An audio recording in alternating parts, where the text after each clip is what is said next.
જય જવાન જય કિસાન. સાગર ભગુડા ખેડૂત ચેનલમાં તમારું હાર્દિક સ્વાગતમ છે. ખેડૂત મિત્રો મોજમાં જશે. ખેડૂત મિત્રો માવઠા પછી તો ખરેખર ખેડૂતની દિશા કંઈક અલગ જ થઈ ગઈ છે. એ 100% છે. તમને મને બધાને ખબર છે.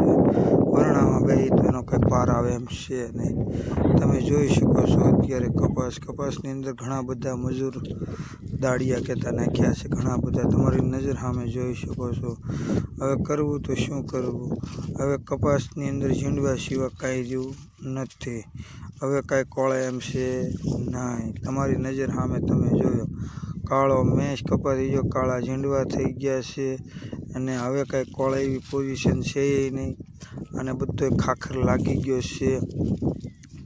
જે શરૂઆતમાં ઝીંડવા બેઠા હતા એ જ ઝીંડવા છે. બીજા ઝીંડવા તમને જોવા મળતા નથી કે આમ લીલોછમ ક્યાંય દેખાતો નથી.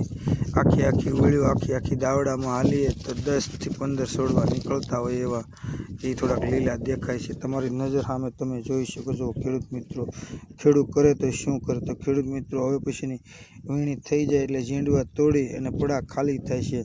ખડના થેથા જામી ગયા છે. ખેડૂત મિત્રો તમને મને બધાને ખબર છે.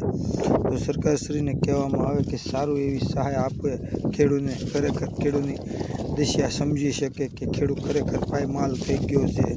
નથી મગફળીમાં રહ્યું, નથી કપાસમાં રહ્યું.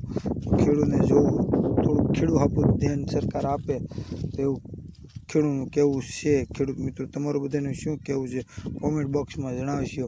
હવના એરિયામાં કેવી પોઝિશન છે એ પણ કોમેન્ટ કરજો. આગળ આપણા વિડીયો આવા ખેતીવાડીના જોવા માટે સાગર ભગુડા ખેડૂત ચેનલને લાઈક કરો, સપોર્ટ કરો.